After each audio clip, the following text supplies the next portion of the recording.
RG रूप में कहें, अरदास रूप में कहें, प्रार्थना रूप में कहें, दुआ रूप में कहें, ठीक है। पर जो मेरा मूल सिद्धांत है वो यह है, गरीब बच्चों को खाना खिलाएं। कोई नंगा व्यक्ति दिखे उसे कपड़े अवश्य दें, क्योंकि ठंड आने वाली है। पक्षियों के लिए घर बनाएं, उनके लिए कुछ खाना अवश्य रखें। जानवरों के लिए करें, बड़े बुजुर्गों की सेवा करें। ये करने से पहले घर के माँ बाप की सेवा करें। बहुत बड़ी बात, सबसे बड़ी बात है जीवन में। जिसने माँ के चरणों को रोज साफ करा और सरसों का तेल लगाया और उस तेल को अपने माथे लगाया, भाग्य बदल गया। ये नहीं कि तेलों को जाके कहीं और चढ़ाओ या देसी घी कहीं और चढ़ाओ, पर उतने अपने माँ बाप को खिला के पूज लो तो सबसे बड़ी चीज़ है। क्योंकि माँ के चरणों में जन्नत है, जन्नत में जाने का दरवाज़ा बाप है।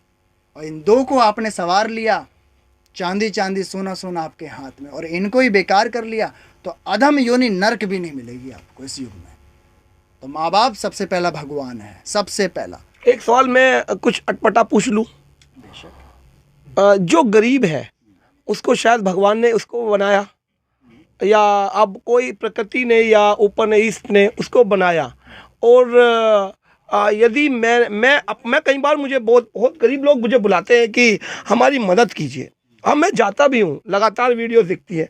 लेकिन किसी ने मुझे बताया, जैन साहब, इन गरीबों की मदद करोगे ना तो आपको भी वो जलालत और वो तकलीफ़ लगातार महसूस होगी। और मुझे होती भी है।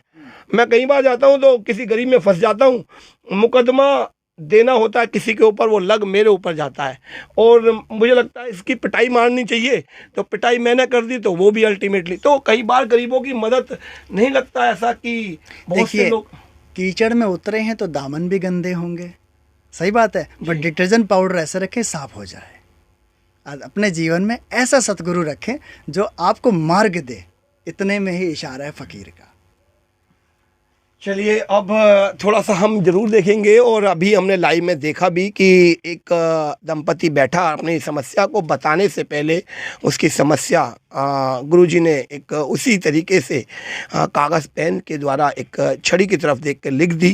थोड़ा सा इंतज़ार करेंगे और देखेंगे किस तरीके से इस बहुत छोटी सी गद्दी पर भी वही जो लाखों करोड़ों लोगों की भीड़ के बीच में एक कैमरा लगे होने के बाद दिखाई देता है। क्या यहाँ पर भी उसी तरीके से वही अर्जी उस ईश तक, उस ईश्वरीय शक्ति तक या उस दिव्य शक्ति के द्वारा अपने भगवान तक अपनी अर्जी पहुँचती है?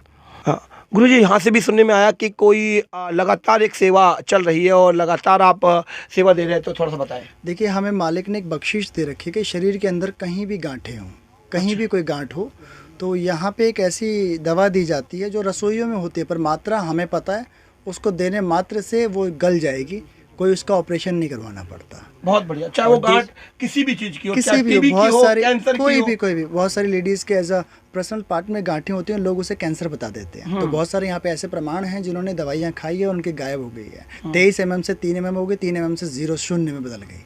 तो डॉक्टर भी हैरान थे इस चीज़ को देख के कि ये कैसे गायब हो जाती है। बख्शीश है ऊपर वाले की। दूसरी बख्शीश हमें रहमत ये अता हुई है ऊपर वाले से कि उस मालिक ने हमें यह समाधान या औपचारिक चीज़ें बता रखी हैं